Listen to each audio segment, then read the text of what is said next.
podcast with Amanda, Shandy, and Colleen. My name is Colleen. My name is Amanda. And I'm Shandy. Welcome to the show, everybody. How's it going? Did anything exciting happen this week? Not that I can recall. I can't either. This is a boring fucking Saturday. Yep. Just, regular run-of-the-mill week. Yeah. A little bit of COVID, a little bit of car sickness, That's right. Oh, shit. I forgot about the COVID. All right, guys, buckle down because we have a fucking crazy show for you today. And it's one of those crazy, we got some stories show. So truly, strap in.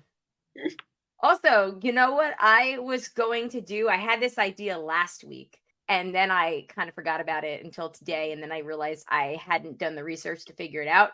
I wanted to do the, on Pod Save America, they do the chat GPI, the artificial intelligence voices. Yeah. So I wanted to do artificial voice of Beyonce's All My Single Ladies, but I wanted to open the show with All My Married Ladies, All My Married Ladies, All My Married Ladies. That's right. That's really funny. Funny too. Oh. You shouldn't have said that. You could have just saved it and tried to do it later. I still could. I could still add it in post. That's true. It just wouldn't be a surprise for us. I know. But it would be. I realized I was like, I actually have no idea what they do that, but I thought that would have been really funny. I'm sure it's some sort of chat GPT kind of thing. Yeah. Some app program. Yeah. I don't know how they do it, but it's terrifying. Yeah, it's really scary. Anyway, yeah. So this is episode 8.5, which happens to also be Amanda's wedding date, and the coincidences continue. Oh my god, that's so funny. Mm-hmm. Well, goddamn. I know. That's awesome. That's fucking awesome. I know. I mean, it's our 8th season. It was, yeah. That's that actually, would have been hard to coordinate. Yeah, no, we did it on purpose. Sorry, guys. This was all a big long con. She counted it out. She got a calendar. This whole thing where I'm bad with numbers, totally deep fake. I'm actually very good with numbers. I'm a genius at numbers. Genius. This was all part of my plan. Mm-hmm. To arrive at this moment right here. Yeah, wow. right this here. Very moment in time. God, was it worth it? And what fucking works out that way? That's wild. Yeah. It's kind of like how the episode that we released with the Real Weird Sisters, the week Alex was born, was 2.29, and he was born on 2/9. Dude. Yeah. I love numbers. Anyway, you guys, we should just start the prediction business. I mean, you can start it, and I'll just I'm happy to say I'm part of it, and just yeah, it's true. I don't think it's me. That's the juju that's helping. Pass along I don't do the prediction business. I do the analysis business. Mm. I only predict unborn babies' sex. That's it. I'm 9 for I'm 9 out of 10 at this point. I thought you were going to say I'm 9 for 100. Yeah, I mean, you do have a 50-50 chance. So wait, who did you get wrong? Our best man, Jay's best friend Ryan. I was convinced they were having a boy and they had a girl. Well, you know what? The first one I got wrong. Huh? And that's just the biological sex too. We give it time. That's true. Oh, yeah, you still might be right someday. Yeah. Oh fuck, guys! Even if 20 years from now there's a change and we're not doing this show anymore, we are gonna do a reunion show so I can come back and claim my 100th. 10 for 10. 100 for 100. 100%. Pure love. Anyway, weird numbers things aside. Next week we're talking Barbie, and I'm talking Oppenheimer. We did Barbenheimer, and it was an insane day. Dude, wow. We almost did. We did a double feature. I did see Barbie over the weekend. I just want to say very briefly, if you guys, I don't think you guys have talked to me about this. The movie Theater Camp. Have you heard of that? Yes, I'm dying to see it. Okay. Oh, did you see it? Tell me everything. This is a million times up your alley. We went to that. So we did a double feature with Theater Camp and then Barbie. And from must have been those are a better pair. It was really fun. Good afternoon. It was really fun. Yeah. The cinema. Super fun. And Frank had actually seen theater camp at Sundance, and he was really liked it. So it does seem like the type of movie that would premiere at Sundance. Yeah. So up your guys' alley. It was really fun. Very excited to talk about Barbie. We were gonna see Oppenheimer the next day, but we didn't get tickets fast enough, and there weren't like that great of seats left. Blah blah blah. We did see Sound of Freedom instead, which holy fucking shit, dude! Why? That is the QAnon movie. What? It was financed by QAnon. It's a propaganda movie. No way. Ooh. Yes, there's a whole controversy. Like they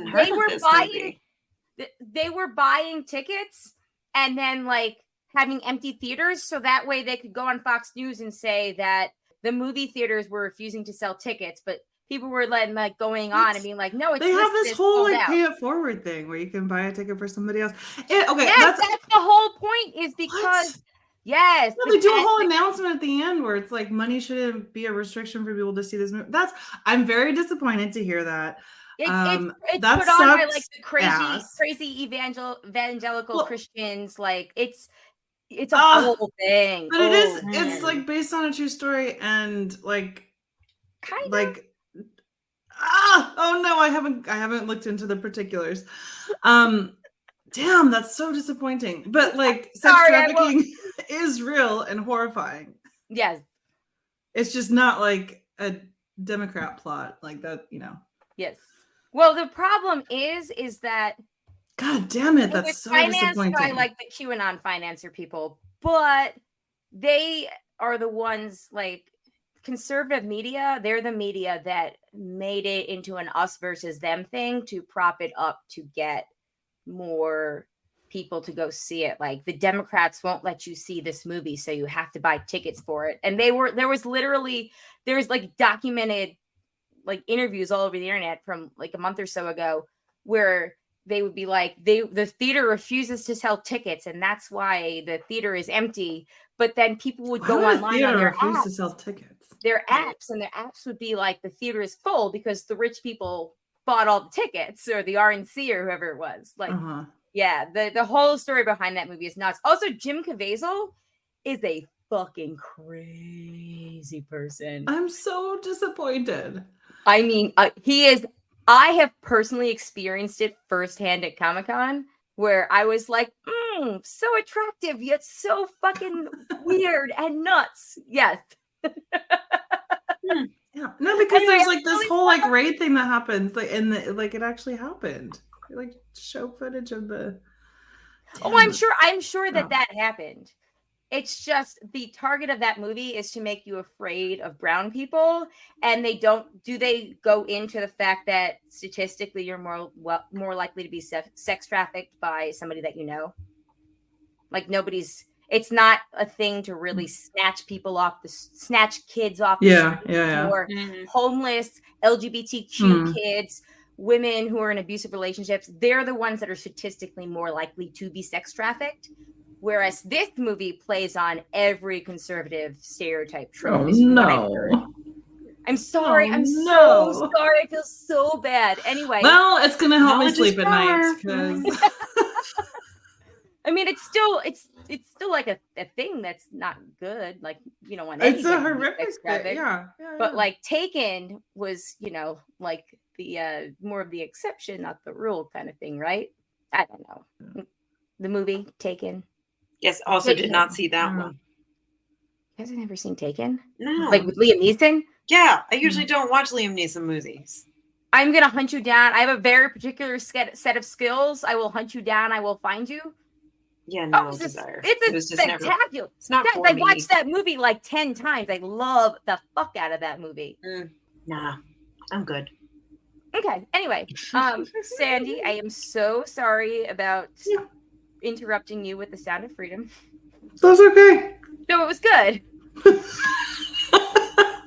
David God is going to be so excited to hear that. Is he into it? I don't know. I'm just kidding. Yeah. So anyway, that's what we end up seeing instead of Oppenheimer. We'll see if Oppenheimer happens.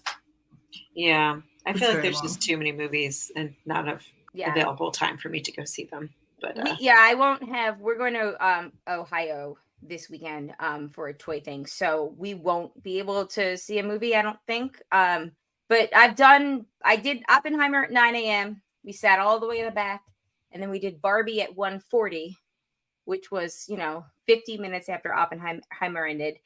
And sat in the very front because that was what was left. So, jeez. But it was fine. It was fine. And we'll talk more about that next week. Anyway, they want to hear about Amanda's wedding. Yay! Yay! It was really fun. I am so tired. I am so tired. It was the best of times. It was the worst of times. It was a long road.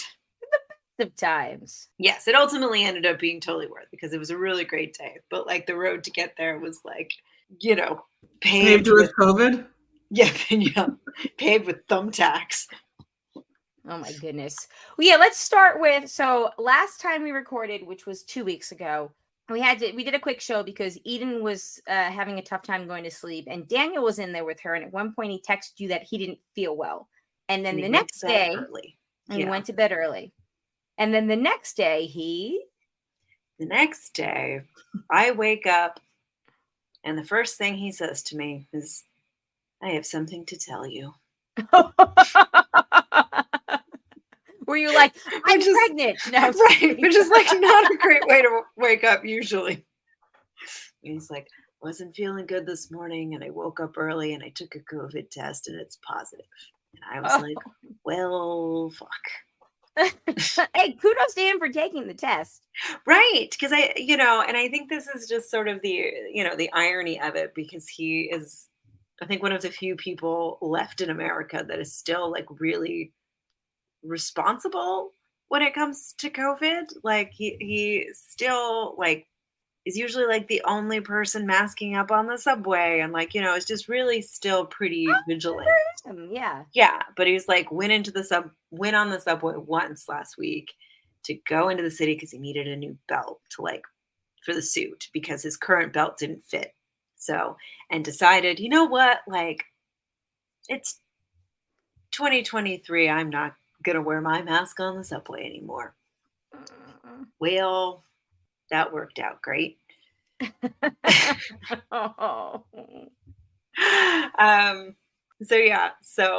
was Friday morning. So we had to keep Eden home from daycare, just, to be responsible. Our daycare rules are, if someone in the family tests positive, you gotta stay home. Yeah, you isolate. So he was isolating in the bedroom. Her and I were in the rest of the apartment. And we were always planning to go to Connecticut on Sunday. So that like I was working part of the week, but just sort of, when you DIY a wedding, there's a lot of things to do. So I didn't want to lose a work day driving there. So we were always going to go on Sunday so that I could work full days remotely. Yeah. At least Monday and Tuesday. So it was like, okay, well, we'll leave on Saturday then. Because we still needed to like pack and stuff because I thought I would have Saturday to pack. Right. So trying to do that, and while also taking care of her, while also like quarantine trying to stay separated, because we sort of did the math, once we sort of realized like, okay, we don't necessarily have to cancel the event because it's an outdoor, it was a completely outdoor event. It would be 9 days out from the onset of symptoms. So like by, per the current CDC guidelines, it's like so long as, he wasn't symptomatic by then, he didn't have to isolate. Like, we looked into everything. We were, trying to be you were responsible. Yeah, trying to be as above board about this as possible. But it was sort of like if Eden or I came down with it, then it would be all over. Like we would have had because then the timeline, the timeline was sort of set. Like if I developed symptoms, like it was game over. We were gonna have to cancel. So it was like, okay, let's get us away from him as fast as possible. I figure out how to like pack us up for the whole week plus all the wedding stuff. Oh my God. Put her to bed on Saturday night, and I'm like running stuff down to the car. Saturday night, like things that could stay in the car overnight. I must have looked like the weirdest lady, like my neighbors that are sort of, guys on the block just like hanging out. And they're like, who is this white lady carrying all these boxes of like glass bottles? Like, who is this lady? I'm sure loading they've up seen her, weirder. loading up her trunk full of recyclables. So yeah, so we load up I figure out how to load up the car, like, the next morning. Like I put on Elmo. Dana's creepily watching Eden from the kitchen with a mask on, just to, like make sure she doesn't harm herself while I'm running, loading up the car, get her in the car, and we go. My parents were actually away on vacation and we're not getting back until late in the day. Were they in on Martha's Saturday. Vineyard? No, they were Oh no, I'm Myrtle Beach. Myrtle Beach. I'm sorry. That's The what I other meant, 'cause vacation place that starts with an M. Okay, that's what I meant because I was talking to your brother about their road trip down to Myrtle Beach. Anyway, Yeah. sorry. Yeah. So they weren't going to get, so like at that point, like we were going to beat them to their house. So like they had like my aunt go over and like close all the windows and like turn on the AC because it was still like the heat wave hadn't broken at that point. So like we're doing this in like 97 degrees. Oh my God. So we hit the road, we're driving. The traffic was horrendous because, it's the summer, like it's a Saturday. Like, of course, traffic's going to be bad. Yeah. And just by the time we get in the road, I'm like, okay, we're going to have to stop and get lunch. Like I sort of had planned for like the first rest stop in Connecticut. It's like, we're going to stop there. And the traffic was so bad that by the time we were like even close, it was like well past little girl's lunchtime. She was getting grouchy. She like wasn't sleeping and like, I happened to have like a pouch on the front seat. And it was good. Like a food pouch. No, not good. It's like a purple, it's a purple pouch. And I unscrew it and I hand it back to her and I'm like, I have a feeling I am really going to regret this. I just knew. And did you? Sure did. At one point, I turned around, she had it upside down. And I was like, that's not how it goes. In our mouth, we're eating it. It's food. And then I turn around again, and she's just covered in purple. Covered. And I'm like, did you throw up? And she's like, uh-huh. Oh, no. And we're still like 9 miles from the rest stop. The first rest stop. The first rest stop. Oh, so I'm like, just get to the rest stop, just get to the rest stop, just get to the rest stop. And then she falls asleep.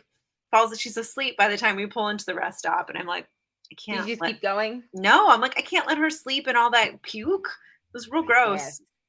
I guess. And it was like, there was no food at my parents' house because it's like they weren't. Because they've been away.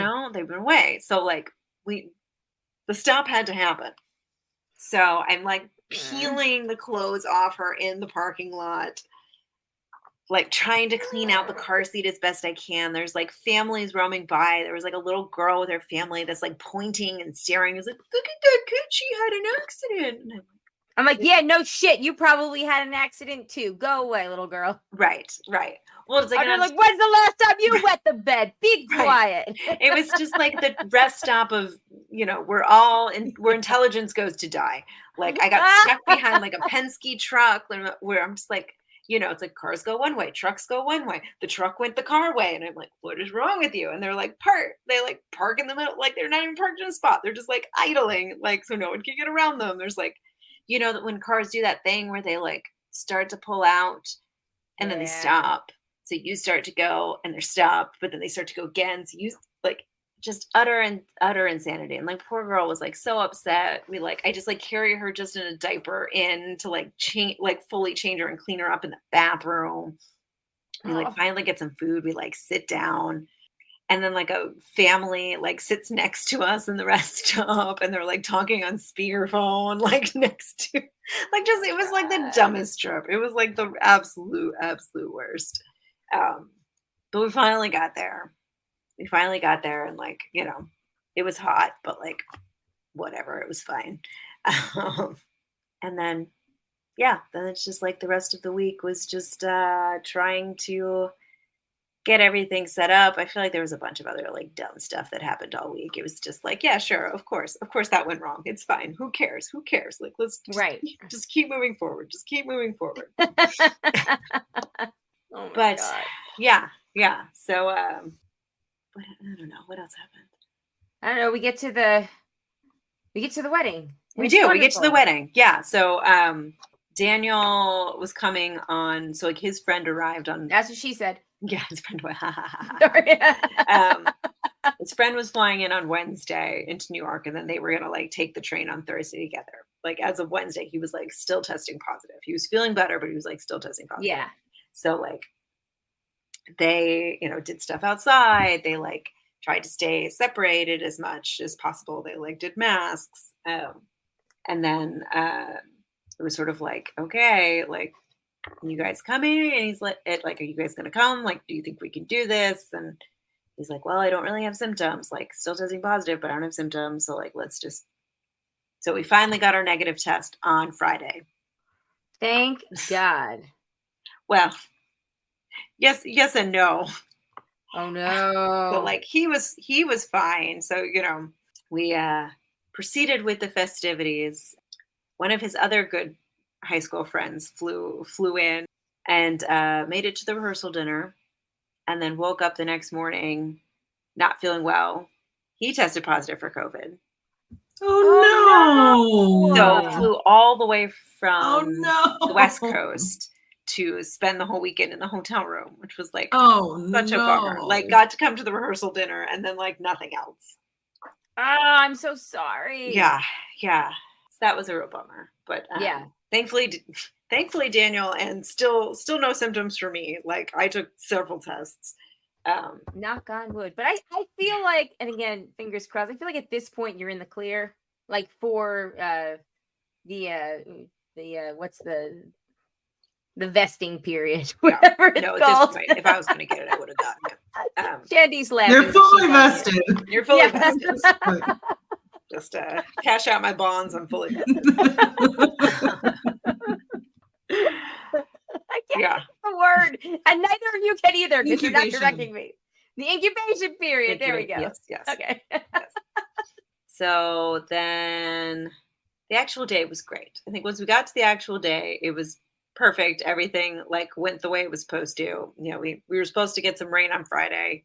It ended up not really ever materializing, but it's like everybody turned out and helped put up tables or helped arrange flowers or helped figure out how to decorate something or, baked cookies or, like everybody kind of showed up and we made the event happen. Can we talk about your dress? Sure. Your dress was so pretty that apparently when I sent the picture, my sister Caitlin, there was so my sister Christy is going to London for 2 years. She's leaving actually on... Oh, yeah. Yes. So she leaves on this upcoming Sunday, which is the really 13th. Soon. Yeah. I know, right? Anyway, so she leaves on Sunday. So they had a big going away party for her on Saturday. And I sent a picture. And apparently Caitlin was so obsessed with your dress that she walked around and showed like everybody at the party to be like, look how beautiful this dress. Oh, that's really sweet. I'm just the same. I mean, I didn't walk around showing people, but I could have. You could have. The intention was there. No, yeah. It was beautiful. I loved it. I did too.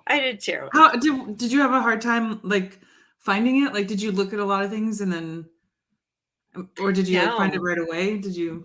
Yeah, sort of. So I was originally I was just going to buy something secondhand off of like Poshmark. Yes, that's right. That was the original plan.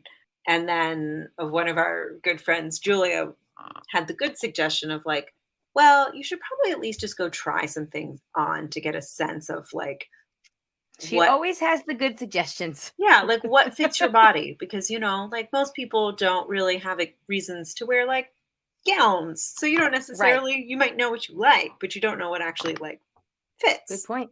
Yeah. So it's like, yeah, you could, and when you're buying things off of online or any of those like there's no guarantee that they're gonna fit. Yeah. Right. And it's at least like getting your measurements and just sort of getting a sense So I made an appointment at Beholden, which is, Anthropologie's bridal brand, because it's like I liked their stuff, and that was a lot of like what I was looking at on Poshmark, and I kind of knew I didn't want like a traditional wedding gown because it's, Right. like that's just not my vibe, not what we were looking to do. Like Right. it just wasn't it. And also just like gowns are just like very, very expensive, and it felt like a lot of money for like one day. And I was like, well, it'd be great if I could find something that like it, even if I never wear it again, it has the potential to be worn again. Totally. Yeah. So that was like kind of the goal. And that was, it was a dress I remember seeing on the website. I'm like, oh, that's a really pretty dress. It's like, it photographs in such a way that you're like, that will either look really hideous on someone or look really gorgeous on someone.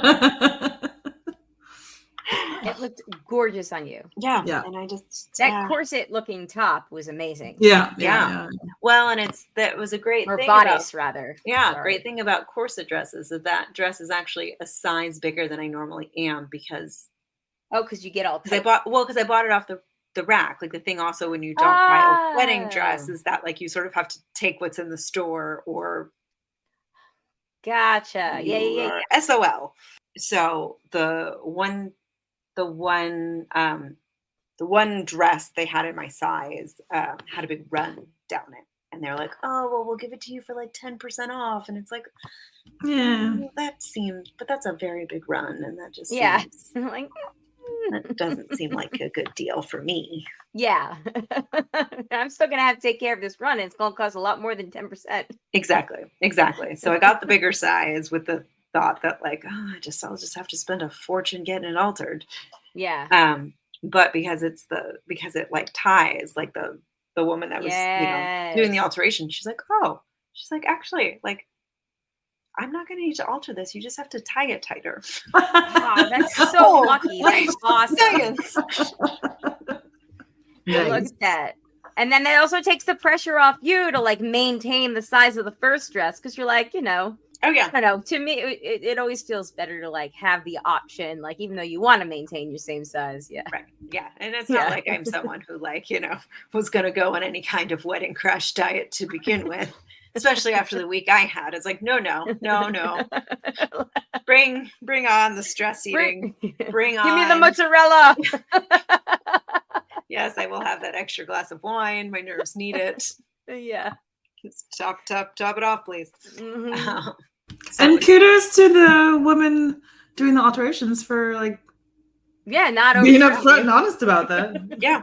She's like, she's like, this is gonna actually be much easier than I thought it was gonna be. She's like, don't worry about it. I was like, that's awesome. You look beautiful, and I need to give a shout out. Did you do your own eye makeup?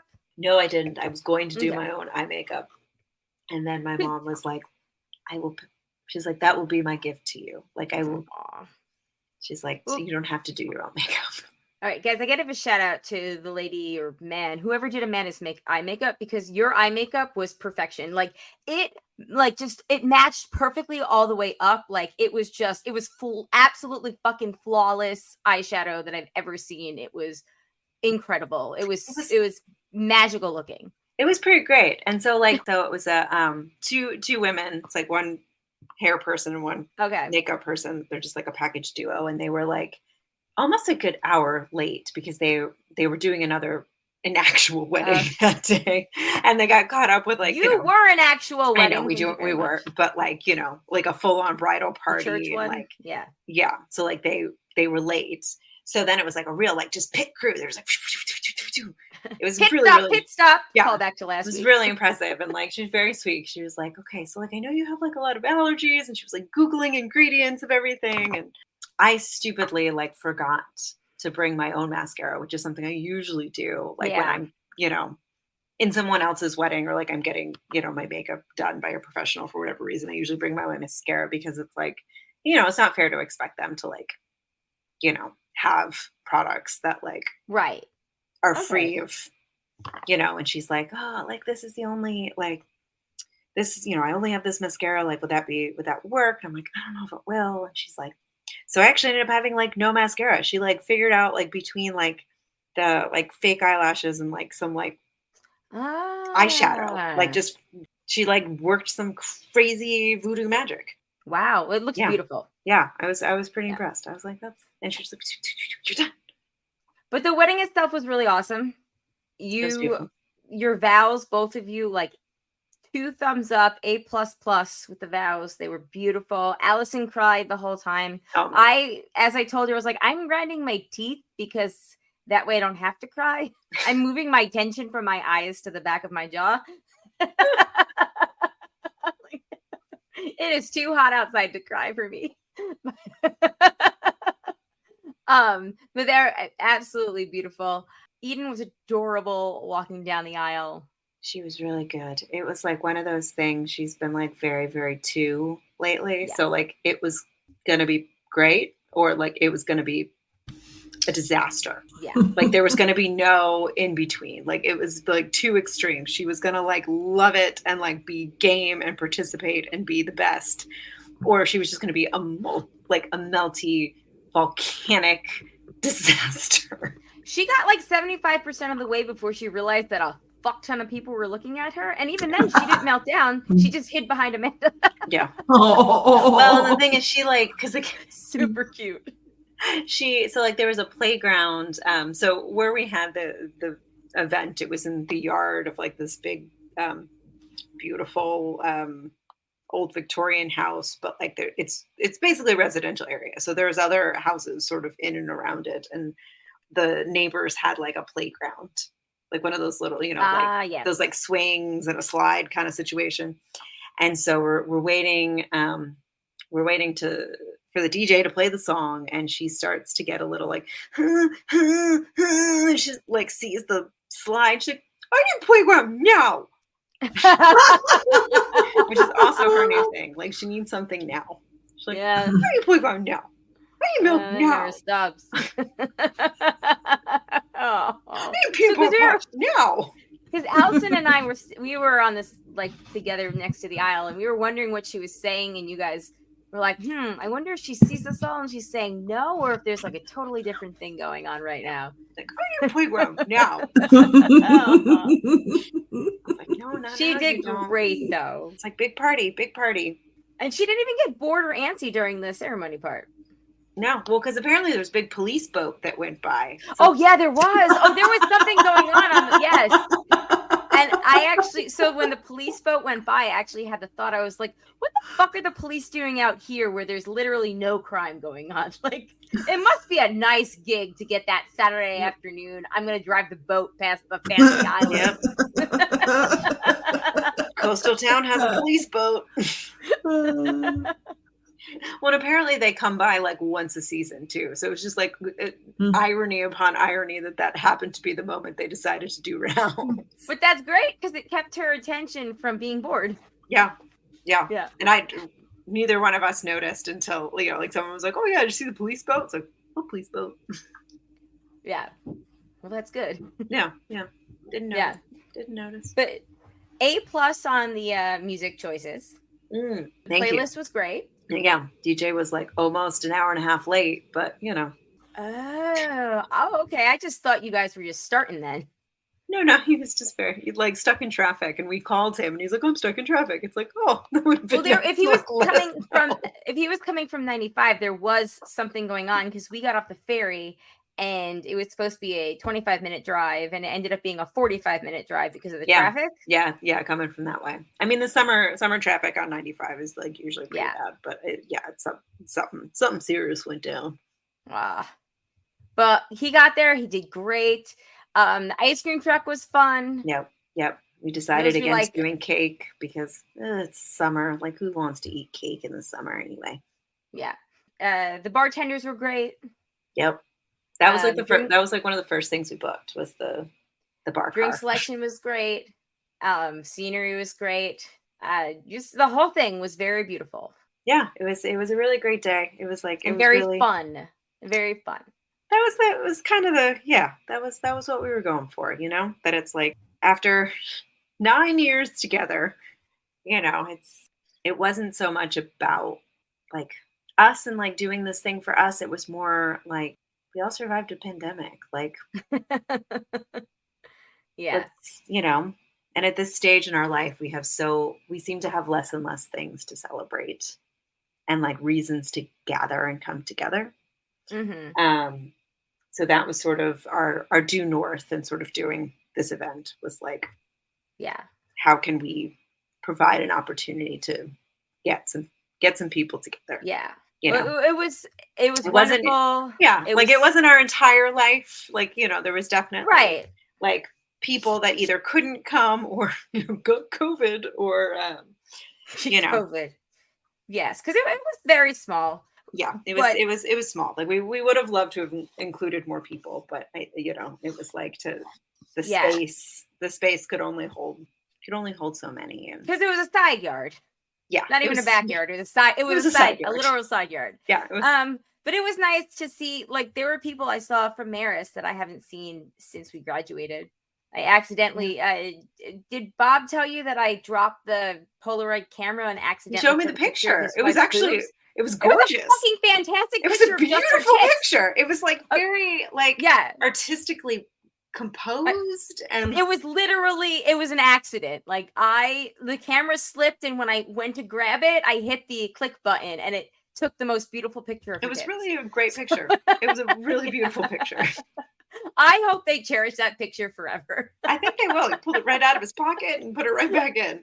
I even said, I was like, look, it's wallet sized. Yeah, we joked. There was like, oh, we've never done boudoir photos, so now we have one. Yeah, we did. I thought of that too. I was like, there you go. You're welcome. Yeah. For free. On my clumsy hands. Yeah. But I'm glad people had fun with the Polaroid camera. That was kind of the point of it. Yeah. Yes. In classic Julia fashion, love me some Jules. She was the first one to pick it up, I think, and couldn't figure out how to use it. It was a little complicated. Like we were like, we should probably take a picture just to make sure it works. And we're like, how does this work? Well, thanks to Julia, then the word got spread in the immediate crowd of how to do it. Yeah, it twists the on button. It's like twists in the front. Who knew? Yeah. But yeah, no, it was beautiful. Very, very fun. I'm so happy for you. Yay! Thank you. It was really great. It's like for all the trials and tribulations to get us to that day, it was really everything I could have asked for and more. Like it was just, the weather was perfect. The kid cooperated. She was so cute on the dance floor. So she was watching everybody dance and then trying to imitate us, which reminded me so much of like something that Alex does. Like it was so adorable, Amanda. Like such a wonderful personality that she just classic diva through and through. Yeah, I think I mean. Showed off her signature move, which is jump, jump, jump, fall. Yes, but you know what I mean when I say diva, not like brat, but No, 100%. Because the photographer actually came up to me and she's like, "I love your kid." She's like, "Look at these pictures." I like told her to look at me, and she straight up like turned to the side and like looked over her shoulder. And like she showed me the picture, like legit, like so cute, like 2 going on like 17. Like she was like giving a look. She taught her how to spin, and she's like, "Oh, like this." I was watching her when watch other people on the floor and imitate them, and like at one point I started swishing my dress back and forth, and she looked at me, and I just was like, "Just go like this," and she was like, "Okay," and like just started doing it, and I was like, "You go, girl. Let's keep going. What else can we do?" Yep. She ate herself a whole ice cream sandwich. I saw the pictures. Yep. She sat on that truck and she ate a whole ice cream sandwich, whole thing. I mean, when in Rome. Yep. Her babysitter. If somebody's letting you eat it, and you do it. Right. Like her babysitter was like, "Do you want me to go get the bib?" I'm like, we're at the point in the night where like a chocolate covered kid is going to be cute. Like whatever, I don't care. Yeah. I did love her Julie Andrews haircut. I know, she looks like Julie Andrews. It was she's finally grown into it. The first few days were very rough with this hair, but like now that it's sort of grown and like relaxed into itself, it's very cute now. You made it sound a lot different than it was. And when I got there, I was expecting the full-on fucking bowl, and it was very cute. Well, it was the full-on bowl. It has settled and grown. It had settled. It was a settled ball. It had settled. Yes. Now it is very cute. The first couple of days, it was very like, oh dear, what have we done? Well, it was still beautiful, and again, your music choices A+. Yeah, that was really fun picking out the music, and I think he played a lot. Towards the end, he started to go a little rogue and just like played whatever the hell he wanted to. We're like, we didn't pick that song, but we all danced to it. Exactly. That was when after the first. So okay, Yeah. The first there were shuttles taking everybody back. The first bus left. And Jay was on it, but I was not. I was like, bye. Because I was like, I'll meet you. And then I just never did because I'm me. So I kept talking and drinking and talking and talking and dancing. And then the bus left and I see Jay at the window and I was like, I'll see you later. He was like, I thought you were going to meet me on the bus. Who leaves the party early? Do you know who you married? I know, right? Well, he went on the bus with, it was like Allison and Patrick and I think Suze and Lindsay were on the bus. Yeah, because they all went to get pizza afterward. Yeah, not Jay though, because he was like, oh, Colleen will be back on the next bus. It's coming soon.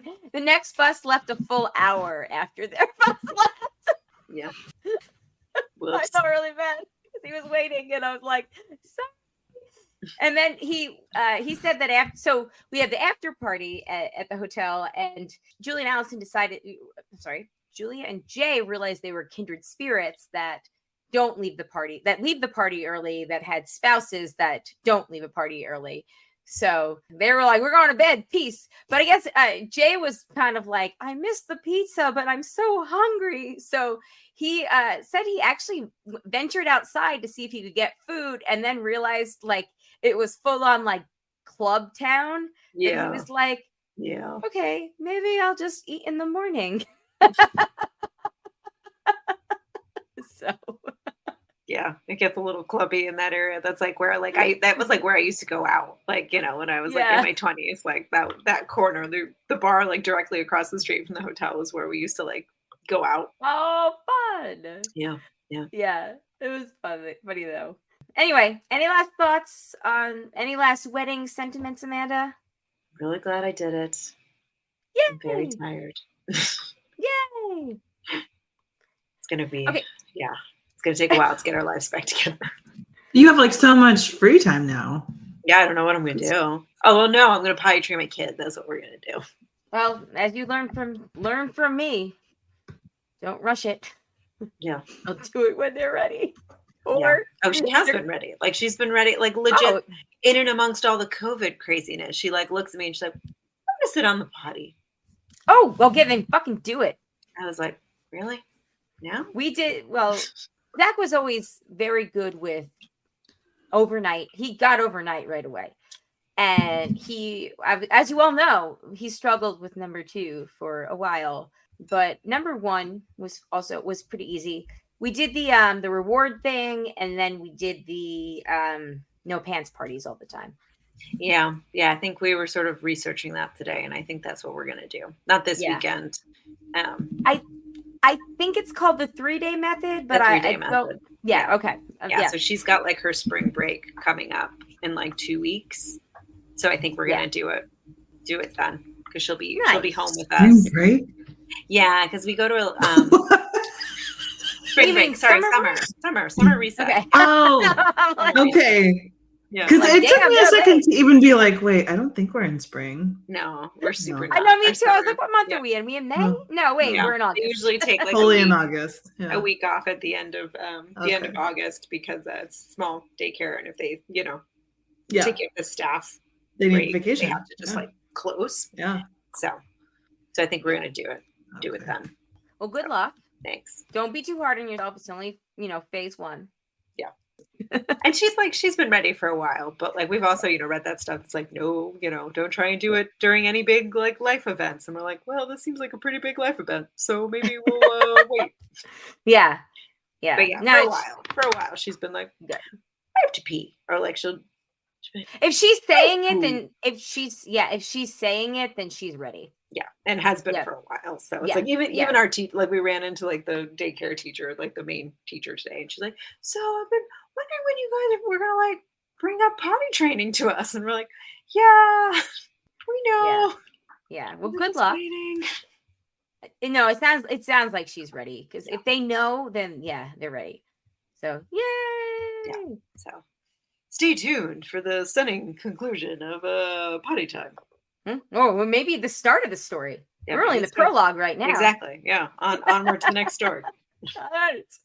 All right. Speaking of onwards, let's take a quick break here. I was gonna do for the middle section and am I the asshole involving weddings? I pulled up a bunch. Oh boy. However, I need to talk about the fucking crazy story that was me getting home from Amanda's wedding. Oh, yes. Raleigh, which I'm going to try to do very quick because you guys don't give a shit about that. You care more about the wedding, and this really should be about the wedding. I care. I'm like full on envisioning you like home alone. I'm waiting for John Candy to show up and like the Oompa bands. Like I'm ready. Let's do it. It actually was sort of like that. Yeah. So let's take a quick break and I will tell my story then. And then I don't know if we have a ton of feedback. If we don't, then I'll read one of the Am I the Assholes. If not, then we'll save them for another week. I mean, there's assholes every day. So True story. True story. But yeah, let's take a quick break and we'll be back. All right, we are back. And well, we're not ready to get into some feedback just yet, unless you're talking about the feedback that I have for American fucking Airlines and how much they suck.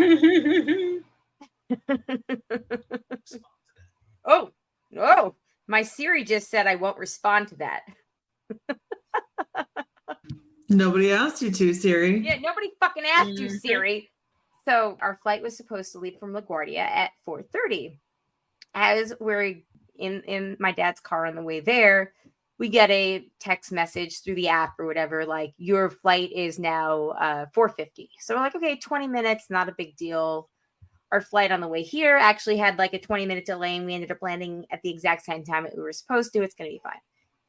Then we find out that it's now 5:30, then 6, and then it ended up being 6:55. So at the third change, like in between change number 2 and 3, I notice that the gate agents are talking to somebody, in the behind, a maintenance, not a maintenance worker, but like another person. They're on the phone, and I'm like, this does not feel. I'm getting bad vibes right now.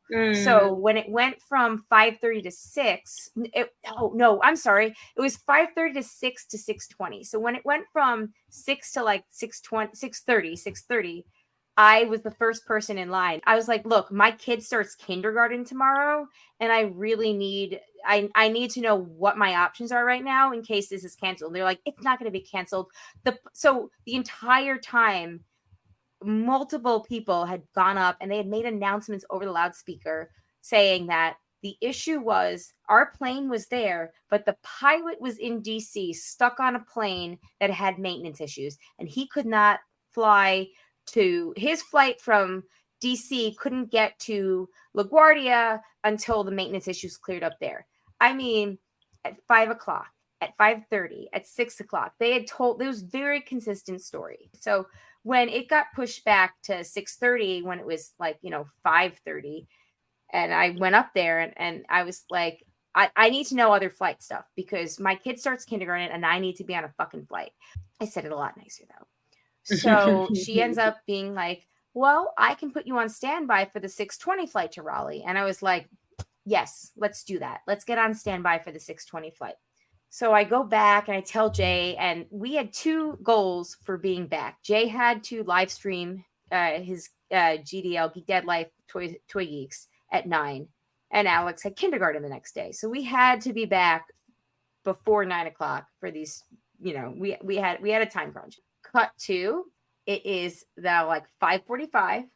The other flight's boarding, and they cancel our flight. Yeah. So I'm in the line to find out the options, if they're going to put us up in a hotel or not. And Jay is in the standby line at the other gate. They're diagonally across from each other. So like I can see him, he can see me. We're like waving, whatever. I send the boys over, and it ended up being that the three of them were able to get on the flight, and I would stay because I'm a fucking fighter in the airport. So if there's going to be somebody that's going to stay, it's going to be me. Like, let's go. Step me into this ring. So they get off, thank God. Because at this point, like, it's canceled. I'm crying, like trying to not make a big deal, but like, you know, I'm very emotional in my own little box about how Alex is going to miss his first day of kindergarten. And it's all my fault because I should have taken an earlier one. And I shouldn't have been so selfish about wanting to like sleep in the morning. And I should have just, you know, gotten us whatever. So I'm doing that whole thing in my head. And then, thank God, though, they end up getting on. And there were people around us in line who had heard me talking to the gate agent, because I talked to her twice, who were like, I just want you to know, like, I'm really rooting for you guys. Like, multiple people were like, Oh, like, I am so sorry. Like, my heart is broken that you're going through this before. And I was just like, you guys are really, really nice. Like, because I didn't tell any of them, like, you know, and like I was talking to Alex in the line quietly myself, and he was just like, I don't care. I don't want to go to school anyway. You only get one first day of kindergarten, buddy. I know. And this other woman behind us was like, hey, I was a kindergarten teacher for a few years. And to be honest, the first day is just like assigning crayons. So like he's going to be fine. And I was just like, I don't care. Not really. I was very calm. And I even said, I was like, I realize I'm more upset right now than he is, and it's not a big deal. He's never going to remember this, but like, you know, I feel mom guilt. And they were like, we get you, honey. It's okay. So everybody was very, very nice. Like there was no whatever, like a-holes. Obviously nobody leaving like on my flight was leaving New York. Everybody was very nice. So anyway, they get off. I'm still in the line that I've been in for like 40 minutes at this point. I'm first. And then the gate agent is like, I'm sorry, guys. I have to close this line because I have to go work another gate. You're going to have to go to the rebooking line. No, dude. We had, all of us in the immediate vicinity had known that the rebooking line was terrible because a lot of people had gone there and then come back mad. And then like, that line is like 2 hours deep. Right. And it's also like, this is not my fault. Mm-hmm. Right. Y'all did this. You need to fix it. So, well, here's the part. So, okay, up until then, normal LaGuardia shit story. Here's the part where it starts to get like to be fucking aggravating.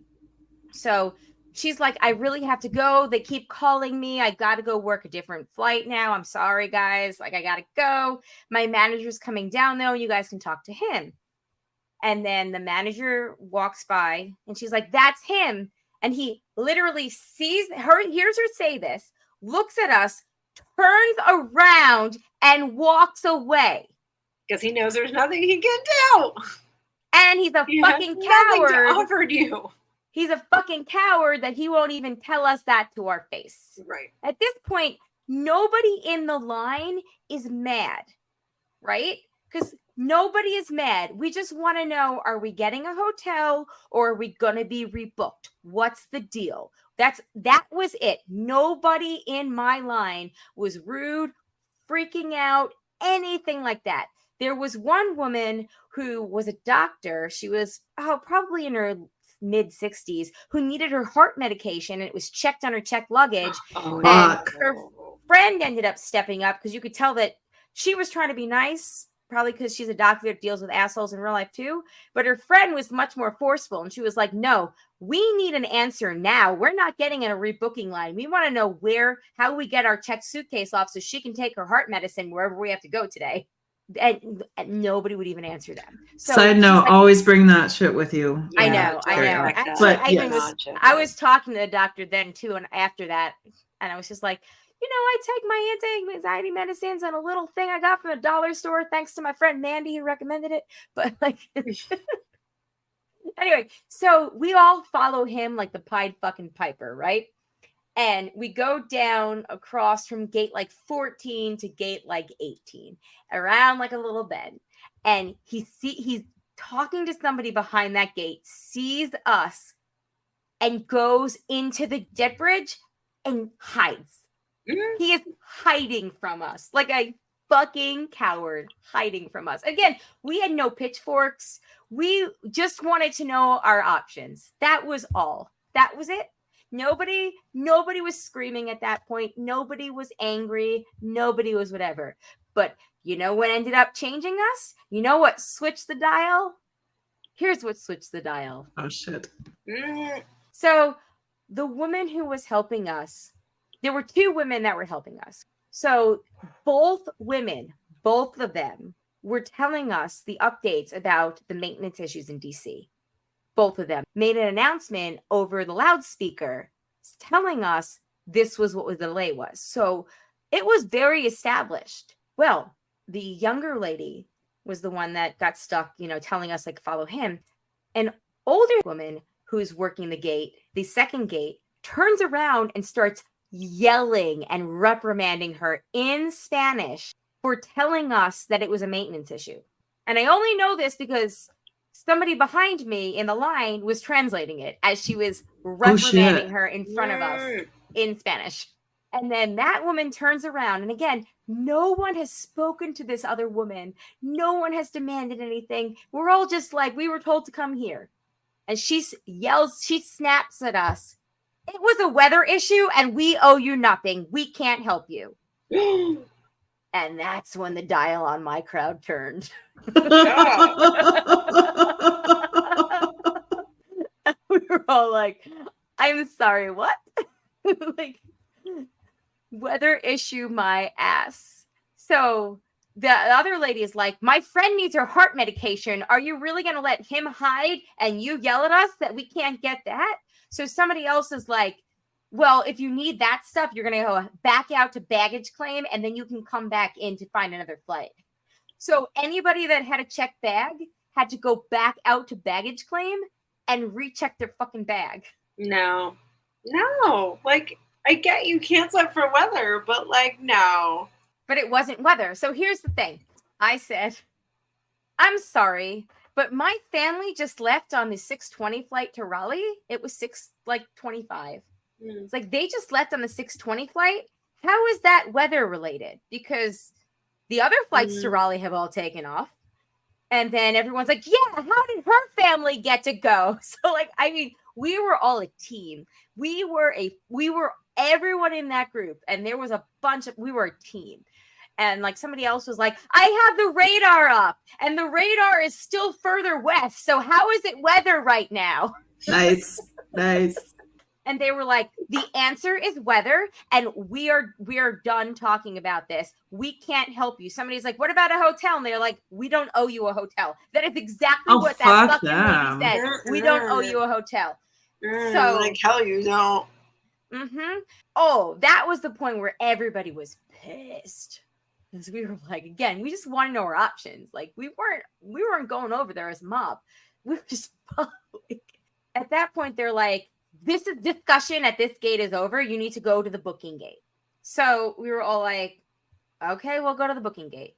And at this point, we had actually all gotten notifications through the app about being rebooked on a noon flight out of LaGuardia the next day, except some people had gone in to accept it because you had to either accept or decline it to pick a different one. Guess what?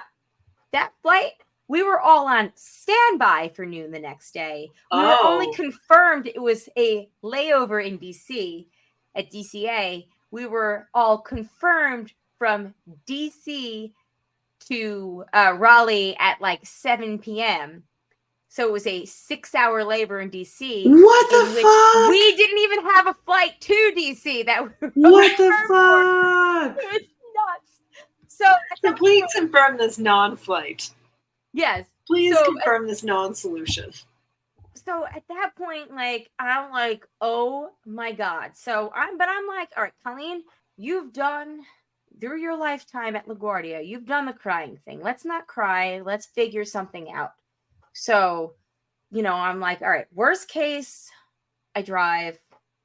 you know, or I go to Newark, or I go to JFK, but I'm gonna get back there. And like, you know, as the boys had gotten on the plane, they gave me the carry-on because they took their carry-on and mine and Jay's, because I was like, I'm in the line and like the ladies behind us are like talking. They didn't know each other. They're talking about splitting an Uber to try to get to Newark for a different flight that had left like 2 hours later. But I'm like, guys, I am so sorry, but my contact stuff is in my carry-on and I really need to go get it. Can I save my spot? So like I said, we were all on the same team.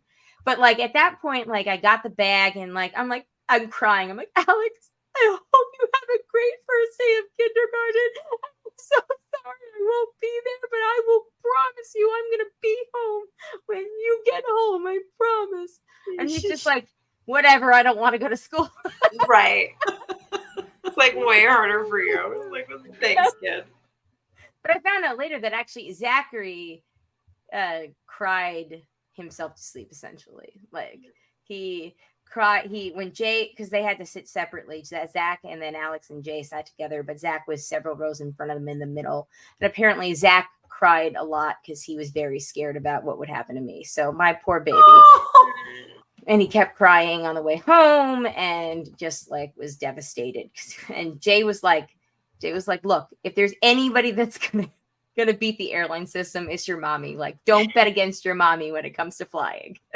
So anyway, I get in line. There's 3 different lines for rebooking, which nobody told us. They had directed everybody to one line. So the first bit of fortune that I get is, so we had to go to gate 23, and the way it is really weird, where it skips from like 11 to 23 is on the other side, but like it's just very strangely set up. And I missed it. I just by chance missed it and asked somebody, and she's like, well, 23 is there and you can go down to whatever it is, or you can go to 25. And I was like, well, which one's the best one? She's like, I recommend 25. So I go down to 25, which is hidden in a corner and is much shorter than the other ones. I'm in the line there, and then this dude comes up he works there, and he's like trying to see if he can help anybody to shorten the line. And I'm like, look, my family got on this flight. I was the first in line and I got to wait at the back of this line. Like, it's not your fault. I'm not mad, but I'm frustrated because all I wanted to do was ask to get on standby and now I'm in the back of the line and I would have been first there. So I feel like I probably lost like 10 spots in line because everybody in front of me is probably going to get on the same standby line. And I'm going to tell you, I'm really upset. And he was like, okay. He's like, did you try calling the number? And I was like, I called the number and it's a like 3-hour wait to get back. Like, did you do the chat in the app? And I was like, I did the chat in the app and it's 72 hours before they'll get back to me. Yeah. And I didn't want to tell him this. I was like, shockingly, but I've also the bot was not helpful. The bat was not helpful. And I didn't want to tell him this, but like I was like, I also tweeted Mayor Pete a whole fucking bunch of times. Yeah. And I'm gonna tag Chaston if you guys don't let me on a flight. So anyway, I get up to the front and that guy ends up being up there, and he's like, I'm up there for a while, but at this point I'm at the end and everybody's been taking care of it, whatever. So there's only like one other person behind me. So he like I'm fortunate enough that he doesn't feel the pressure. So he takes his time and he tries to get me on standby for a flight to Greensboro. He gets me on standby to the Raleigh flight and is like, you're number 6.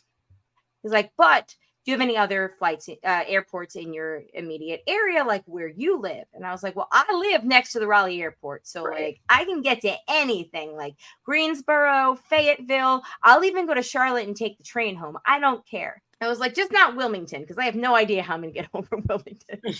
So he's got his phone up with the map and he's looking at airports in the immediate vicinity of RDU. And he's like, okay, well, Greensboro is your option, but I won't know. It's a heavily crew flight, and I won't know who won't make it on the crew until because I guess everybody, it's all crew. And the standby list depends on whatever crew is not going to make it because they're delayed, blah, blah, blah. Mm-hmm. So he said to me, and he's like, it's 7:00. Come back between 8 and 8:20. I don't know if I'll be at this gate, but I'll be at a gate in this wing. Like, come find me and I'll tell you if that's going to work. So I'm like, okay, fine. So I get something to eat finally. I go to look for him at like 8:10, right in the middle of the 2 times, and he's not there. And he's not anywhere in there. And I ask somebody who's at the gate where I talk to him, and she's like, and his name, I don't want to say his name, so I'll just call him, give me a name, Robert. I'll call him Robert. That wasn't his name. And I was like, hey, is Robert here? Because he said that I should come back at this point. And she's like, I don't know a Robert. And I was like, really? He was here before. She goes, oh, yeah, that Robert. He's not on duty today. He was just here to talk to a supervisor. And I'm like, no. I'm like, these are lies. These I'm are like, fucking lies. Jiminy Cricket. He right? hasn't. So He hasn't been. she's He like, died in 1975. He's a yeah, right. So ghost. it was basically that. The So I'm ghost like, of okay. airports past. So I'm like, okay, well, he said that I should talk to you guys at this point in time about the Greensboro flight. She's like, oh, well, if there's 17 people ahead of you on the Greensboro flight, if you wanted to get on that. And I was like, nope. And then she goes, but I can't tell you what you are on the Raleigh flight because we're not allowed to tell you what you are. What the fuck? Yeah, right. So she's making it up as she's going along. So at this point, I am really upset because I'm like, God damn it. Have I been played? Did this guy just want to send me away? He sounded so sincere. And I'm a little upset. So I text my family. I'm like, that guy was a fucking liar. My poor mom, who doesn't like the cursing. She's like, you know, like, what happened? There was no Greensboro flight. I was like, there's a Greensboro flight. I'm just number 17 or 18, whatever it was. So, you know, at this point, I go into the bathroom. I have a good cry in the stall. And then I kind of compose myself. And I'm like, Colleen, you need to get home before 8:45 tomorrow. So crying is not, being a white lady crying Karen is not going to fucking help you because it's just embarrassing. So man up, woman up, and let's see what we can do to get home tonight. I start going around the airport and I'm like, oh my God, do you know somebody named Robert? Because he's my friend on Facebook and I'm delayed here. So I'm just trying to see if I can find, like, if he's working here because I know he works for American. Like, I'm going around and I'm, you know, obviously like a freaking lunatic, but I'm trying to, like, I'm not like crazy lunatic. So like, I'm like, and then, you know, everybody, I get the variety of answers from there's no Robert that works here to, oh, he's not on duty today to, I haven't seen him. I plead the fifth. So finally, the last person I ask is some dude. It's a younger woman and some dude, and I'm like, hey, is there somebody named Robert that's here today? And I don't even bother with like a story. And they were like, yeah. Oh, Robert, I think he's on break. And I was like, oh, okay, because he had told me a while ago to come back and find him. And I'm like very resigned as I say this because they are the last people that I could ask. And they're like, well, I think he's on break. And I was like, okay. So finally, I'm like, well, you know what? This might not happen. I need to start looking into car rentals. I need to start looking into 6 a.m. flights. What I'm going to do. So I'm doing that. And about 15 minutes later, the man comes up to me. He's like, you were looking for Robert, right? And I'm like, yes, I was. And he's like, oh, he's all the way down at gate whatever. So the other end of the airport. So I'm like, game fucking on. So I pick up the little wheelie suitcase and I get my ass down to that gate. And I don't say anything as I'm approaching him. And I just am like, hey. And he's like, oh, hey. So, yeah, I was looking at that Greensboro flight and I don't think that's going to work for you. And I was like, yeah, there's 17 people ahead of me. And he's like, yeah, you should just stay on the RDU flight. But, you know, let me take a look for you. So he's like looking at things like, well, I think these 2 people got on a different flight and these 2 people didn't check in. So really, it's just 2 people that you have to get ahead of. And I'm like, are you sure? And he's like, yeah, but, you know, my friend is working that gate. So let me just call him and check. So picks up the phone. I don't even know if he's talking to a real person or not. He's like, hey, did you page blah, blah, blah, blah, blah, blah. You know, I'm just trying to figure out whatever. So he says whatever. And he's like, oh, okay, bye. And he's like, go down there. I'm sure it's going to work out for you. And I'm just like, all right, whatever, jerk off motion. Okay, fine. So as I'm walking down, here's the musical interlude part of the story. As I'm walking down, a man stops me. He was like, oh my God. And I'm like, me? He's like, I just have to tell you that you look like so adorable in your outfit. Like, you are so fabulous looking. I'm like, really? Thank you so much. Like, I've been wearing this all day, and I wasn't really sure if this was a travel outfit or like a go out outfit. And he's like, oh my God, it's so cute. I'm like, oh my God, thank you so much. And I was like, what do you think of these earrings? He's like, oh, I didn't even notice them, but now that I do, I think the earrings are like spectacular. I was like, thank you. I'm going to Ohio with my husband next week, and I was considering wearing this outfit to go out with some of his friends. And he's like, well, honey, I'm gay, so I can't speak for your husband, but I can tell you that this outfit is super adorable. It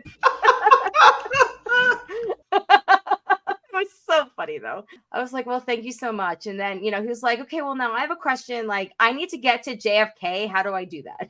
I'm like, oh, because he was going to Germany. So I guess wherever he came from, had to switch airports. So like I give him information. Like I was like, follow the signs for ground transportation. If you lose ground transportation, follow the signs for baggage claim. They're all like right outside of each other. So like, we exchanged more pleasantries and went on our way. And I'm like, okay, well, even if I get stuck here, I look fabulous.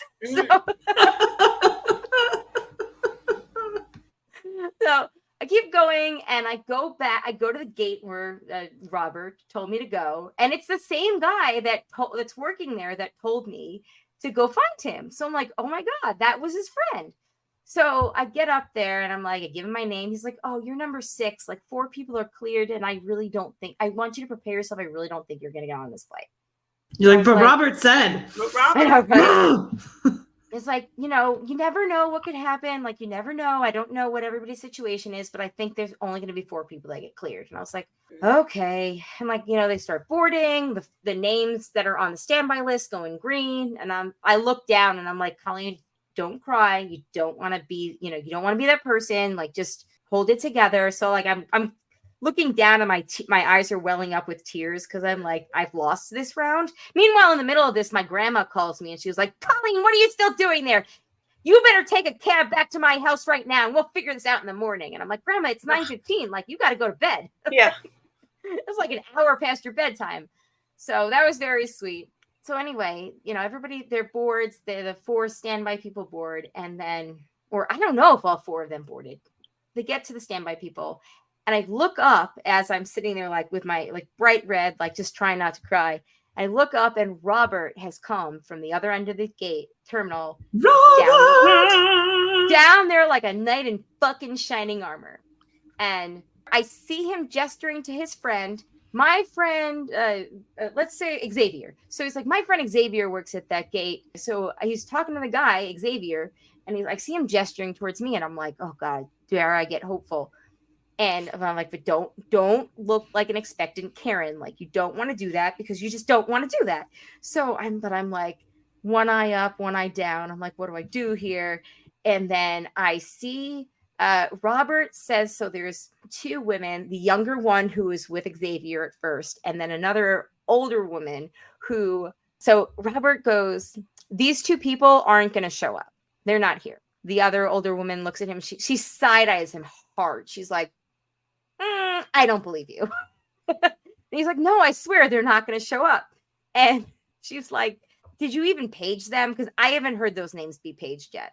So she makes Xavier page them and he gives them the 2-minute warning. And then not even 10 seconds goes by. And the younger woman's like, I think Robert might be right. It kind of looks like they're not here. And then, so it's another 20 seconds goes by and the older lady just looks like she throws her hands up. She's like, I give up with you guys, like 3 against 1. So she's like, fine, tagger, bagger. So, like, give me the luggage tag. So he's like this, doesn't even say a word. And I'm like, me? Like, I'm pointing. I'm like, hey, it's me. And he's like, whispers, like, come on, now. And I'm like, okay. So I get on the flight. And nobody came on after me. But as I walked on, as the last person on there, the other 5 or 6 people, 7 people, however many got it before me, they are all sitting in the same area for the most part. And they come for those babies now. Oh. It's like 9:30 at this point, or 9:45. We don't take off till like 10:30 because it's fucking LaGuardia. I'm like, yes. I sit down. I was like, guys, I just want to cry. And the lady next to me had, turns out she and her sister were sitting right by us. So she had seen all of Zach and Alex's like shenanigans and like all that. And the other woman that was sitting behind us, she's like, "You can cry." I cried because she had gotten on like first or whatever. She's like, "I cried for the first 10 minutes I sat here," and I was like, "Okay." Oh, what happened to the doctor with the heart medication? Did they make it on that flight too? No, I don't think that they tried to get on that flight. Okay. Just so long as they were reunited with the heart medication. I suppose that's the more important thing. Well, they were told what baggage claim to get the bags. Okay. But so then as we're all sitting there, we start comparing stories. And so my happy ending, I got back. Oh shit. Oh fuck. There's a whole part of this story, a very quick part as a side. As I'm talking to Robert the very first time or second time, as he's trying to find me a flight to Greensboro, blah, blah, blah, I realized that I have the house keys. Oh no. And I gasped like audibly in the line. I was like, "Oh!" And he's like, "What?" And the lady next to me who's like talking to her flight, because 2 gate agents, and they were like, What? Because I gasped so loud. And I was like, "I just realized I have my house keys and my family is at home without them." I pulled them out. Damn. I'm like, "Oh my God." So then, like, as I'm waiting that hour and like 15, 20 minutes to go back to Robert, I call Cindy. I call my brother-in-law because I'm trying to figure out who has the extra key. And my brother-in-law is like, everybody's searching. I hear them searching through their key buckets and their cars or whatever. And finally, my brother's like, "I really have a very vivid memory of putting your extra key back in your key vault." And I'm like, "That makes sense." So what ended up happening was they get back and they have a very short period of time before Toy Geeks has to start. So Jay ends up moving it back a half an hour. But what they had to do was they had to break into the laundry room window. Who had to go in through the window? Guess. Who's the most agile member of my family? Yeah. Alex. Yeah. So Jay took the screen off and then he ended up shaking the window and loosening it so that it went up. And then they ended up hoisting Alex through the window to then unlock the garage. But he's never unlocked it before. So they said that was a whole process to try to get him to like figure like, "No, just turn the thing." We're like, "You're so smart. Turn the thing." So that was a whole last thing. But anyway, I got back. That I heard some stories on the plane, and it made me really realize how like lucky I was. There was another family that was with us in that whole group. There's a family of 4. They were in Cary, and they were told when the flight was first canceled by a gate agent or whoever it was that they could book a hotel and another flight, and because it was a maintenance issue, they could get reimbursed by American. And then American changed it to weather. Oh, fuck them. After they booked, they had 2 Fuck teenagers. them. They had 2 teenagers, and they booked the 4 of them on another flight the next day, which is pricey, and they booked the 2 hotel rooms. And then they were told that there was no way they were getting reimbursed because they need to be on the phone with customer service for like they need to get 5 days. Fully. Yes, that was I was very angry when I heard that. Because again, like everybody was sharing stories because between all of us, we had split up into different whatever. But that was insane. And that I was so mad because that lady was so funny. She was like, "Well, you know what? There's a Metallica concert tonight. And we were just figuring we would just, book a flight tomorrow, get a hotel room and go see Metallica, the 4 of us." Oh my God. I was like lemons out of lemonade.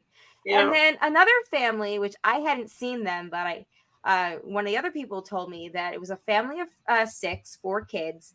They were also starting school on Monday, and they refused to reimburse them for a hotel. They refused to help them find a flight that worked for them.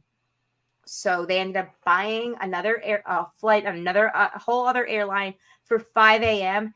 And the 6 of them, the 4 kids that were starting school on Monday, slept in the airport overnight. Fuck. Oh my God. And it just made me so angry. Yeah, it's not okay. No, it's not. Not okay. So anyway, that was that. I was very lucky. I got home. I got to sleep about 1:30, but I was so happy to be home. Oh, yes. Also just in time.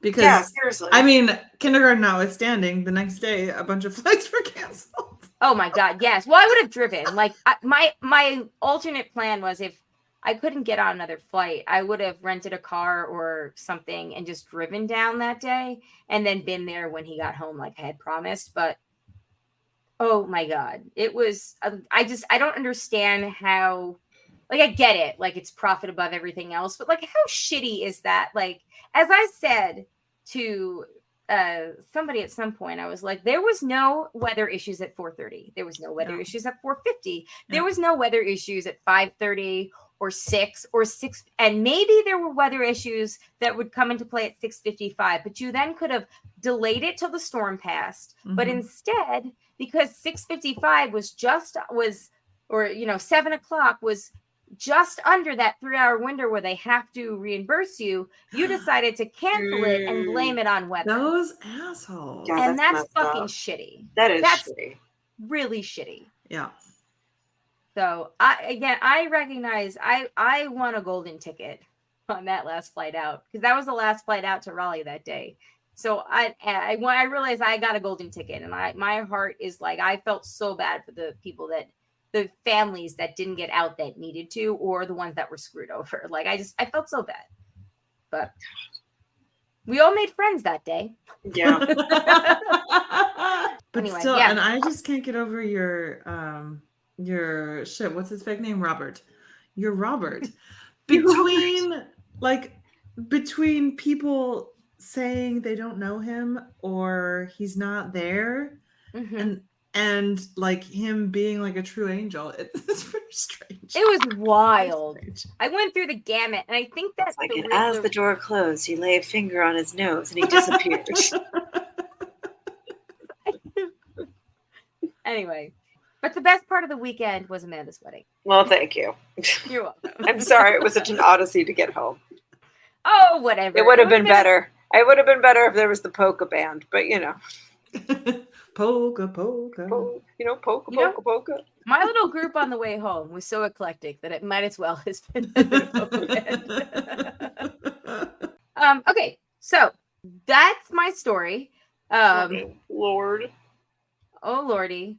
I'm sorry to take away from the wedding stuff. I feel really bad. Nah, it's good. Again, Amanda, I would have walked to and from your wedding, so please. Oh, I would have, because there was no parking, because that would have been your only other option. I would have walked even from the ferry. Anyway, we are so far behind that we will save the feedback until next week. Let's finish with the Match What She Said, and then next week when we do Barbie / maybe Barbenheimer, we will do the feedback then. Does that sound good? Okay. Sounds good. I would start it. I would stop it. I would get distracted. I would look at my phone. If you made it this far, thank you.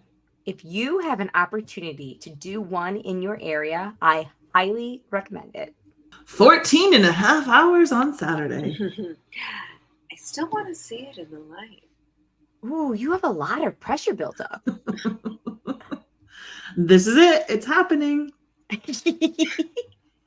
You should be focusing on getting there fast. 47 times! Feel my excitement through your earbuds. Ooh. I want it. I want it so much. We have to do it around the table. It's particularly loud tonight. All night long, I could hear it in my room. I think you can do it. It's going to take a little time. I've been feeling that for a couple of months now. It is very much a blessing. Not everyone gets to do it. I didn't realize it was the first time he'd seen it. Up until the point where he came on screen, I was expecting it to be him. Side note, we finished. Colleen has to finish first. Blown by two broads. I don't know if I'm coming or going. I am enjoying his commentary. Well, thank you, Matt, for that. Thank you all for getting through our wild story hour. Amanda's weekend story time. Wait, maybe we call this episode Amanda's wedding weekend story time. Okay. Perfect. Is that a very long? Is that too long? Can we work that No. shorter? We'll sleep on it. I'm sure something will. I'll ask you guys on Thursday. Exactly. It'll probably be between that and All My Married Ladies. Which is also very funny. Yes, good one All right, too. let's just do that. Okay, anyway, on that note, let's go to sleep. I am tired, and you guys are tired, and Amanda is very tired. Yeah, So, I'm sorry. Sorry for all the yawning. I'm trying very hard to not do it. I get you. At a certain point, you can't control it. Yeah. Yeah, it's been a weekend. Yeah, it's been a week. Yeah, it's been like 9 months. Yeah. It's like you birthed the wedding. You did. It kind of feels like that. Yeah. I really see why people do not do it in this order and why they just like pay someone else to do it. It's a lot of work. And we cut out like 80% of the stuff most people do at weddings, and it was still a lot of work. Well, because you had a lot of DIY stuff, but it was beautiful. Everything came out really great. Thank you. Also, I figured out I love flower arranging. I think that's going to be my new like crafty thing I take on. Nice. It brought me such joy. I really love doing it. I hear it's very cathartic for people that like to do that stuff. It is. And just to see the, fruits of your labor, in that setting. Yeah, it's like the next day I like redid all the flowers and like made them into like bigger arrangements, and I like took a bunch of them to like hospice, and I was like, that was so fun. That was really fun, just like redoing it all. They're like Legos, really but they're flowers. You just like take it all apart and you just like put them all back together. It was really fun. That's really great, though. Yeah. Well, we will talk to you guys next week. Definitely Barbie. You can send in feedback for Oppenheimer too. I will have whoever hasn't watched it yet earmuff if they want to. But spoiler alert: we drop a nuke. Yeah.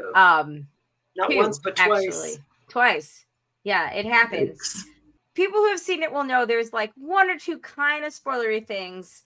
So anyway, send them anyway. I'll use my discretion. I'll read the emails that come in. Just label them as Oppenheimer. And if Amanda or Shandy haven't seen them, I'll take care of that aspect of it. But anyway, we'll talk to you guys next week. We'll be live with the patrons next week. We'll let them talk Barbie and maybe Oppenheimer with us too. So we'll send out the link. And yeah, on that note, congratulations, Amanda and Daniel and Eden. Yes. Thank you. Thank you to the patrons, especially the ones that contribute a certain level, and that'd be Eckhart, Maggie, Joanne, and Ed. Thank you guys so much. If you have any feedback, thebroadcasters3@gmail.com, or give us a call 331-276-2373. Otherwise, we will talk to you next week. On that note, my name is Colleen. My name is Amanda. And I'm Shandy. Peace out, everybody. Bye.